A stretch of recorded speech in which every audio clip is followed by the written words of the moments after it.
Which way? Stay in the line. White Robert, and C, and D. Through the barren streets of Lexington, the echoes of children's voices can be heard bouncing off the empty storefronts. It's a rather peaceful Friday morning, and unsurprisingly, their favorite day of the week. Not because they're hours away from the weekend playtime, but because Fridays mean they get to attend Miss Heidi Frazier's story time. So hey kids, how are you doing today? Good. Yeah, it's a beautiful day, isn't it? Yeah. I work a lot with the day school here, and I can't compete with those tablets. We try, and I say we, anybody in the field, libraries, bookstores, we can't. There's something about those that is so compelling, but maybe it'll plant a seed. Maybe it'll plant a seed. How do we find out? We're gonna turn the page.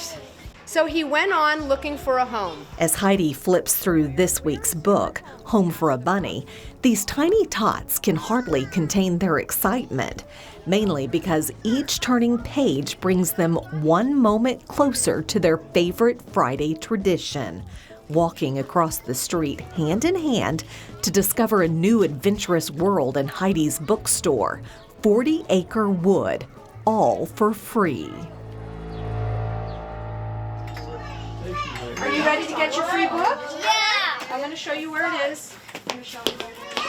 So one of the things I noticed, I always give free books to children. Every child that comes into the store gets a free book. And every single time, I had one child say, well, what if I come in through the door and I get a free book and I go out and I come right back in? And I said, well, I guess you get 2 books. I heard that after the kids came in, did story time, they all had their book. They were all outside just reading. I love it. I usually take lots of pictures. What's fabulous, a lot of times we do it in here. I haven't done it in here in a while. They sit down and read. Many of them can't read yet, but it doesn't matter. They're looking at the pictures, which is fine. That's the beginning. And they'll make up a story. Even if they don't, even if they're just, depending on their age, even if they're just engrossed in the pictures, who cares? They're having that experience with the book. And one will sit down and read, and then another one, and then another one, and then they're all sitting there. What I like to see is when they're older and they come back in and they remember, and they'll come and they'll pick out a book, or maybe a comic book or something like that. So there's still this connection. I just want to plant that seed. If nothing else, just plant that seed. So after you read this book, you have to come back, or I'll come to school and you have to tell me if it's any good. If you like it, okay? Okay, we're good? Okay. Bye. All right, how about you kids? Do you have a book picked out? I do. Which one are you gonna get? In a town with no library, Heidi Frazier planted her dreams in a bright pink brick building to make reading accessible to all, no matter how big or small. No, this one, 47. Nothing changes if nothing changes. And I'd heard that before, but that is a very, very powerful lesson, which kind of goes with, what's the definition of insanity, doing the same thing twice and expecting different results, which I do. So when she's not hosting reading time for the local daycare or leading the town's book club meeting, you can usually find Heidi behind the counter, where she often turns from bookseller into barterer, trading her books for smiles instead of coins. Got it, and I'm gonna put this one on the shelf for you. Okay, yeah. Just in case. Yeah, if you could. I won't say no to anybody. If somebody comes in and needs a book or wants a book and they don't have the money, I give away more. I give away so much, or I discount things. I mean, honestly, people could just say, that's too much for me, and I'm like, okay, I'll make it work. Especially children. I'll make it work. Tell me how much is in your wallet, I will make it work.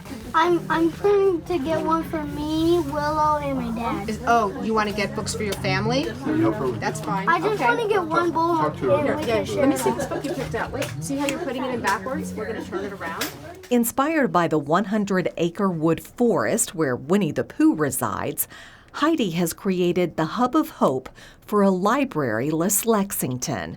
And like the author, A.A. Milne, she is on a mission to rewrite the future of literature and inspire children to continue reading throughout each chapter of their lives. What does it do for you when you see these little ones come in? What does that do for you? Joy. Not because I did this, but because it makes their future brighter and fuller, richer. How so?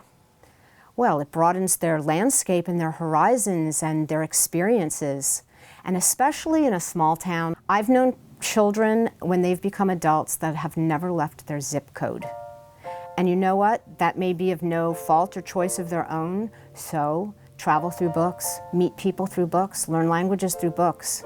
In fact, it was a very wise person, my mother once said to me, you can learn anything through reading a book, even math.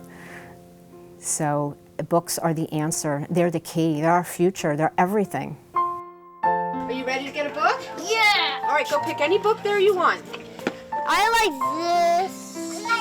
I like this one. Nope, not there, over here. I like this one. In a weathered storefront with decades of wear and tear lies humanity's past, present, and future. You can have any book you want, Like any one. Where one woman has inspired people to not only spend the day exploring fictional worlds, but immersing themselves in their own. Heidi Frazier never thought that her time spent rescuing books and selling them for less than the price of a cup of coffee would become a successful business model. It's $3.25. But it's the support of her community and her love of books that allows her to keep this giving tree open in a remote Texas town.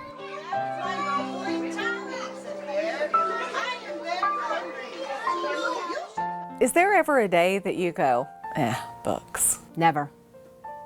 Never. Not one day.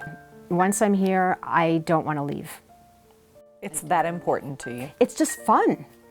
It's fun. It's so exciting. It's so exciting when a donation comes in. It's like Christmas. It's my love. These are all books, but my real love is children and connecting children with books. So I rescue them. I rescued all these great children's books. I also know that fellow homeschoolers are struggling, and I want them. And through these 11 years that I've been doing this, I tell people, okay, this is my favorite part of having a bookstore, but the truth is it's all my favorite part. There isn't a day I don't want to be here. Yeah. And this job doesn't support me. It never has supported me. It's just a love of itself. But there isn't a day that I don't want to be here.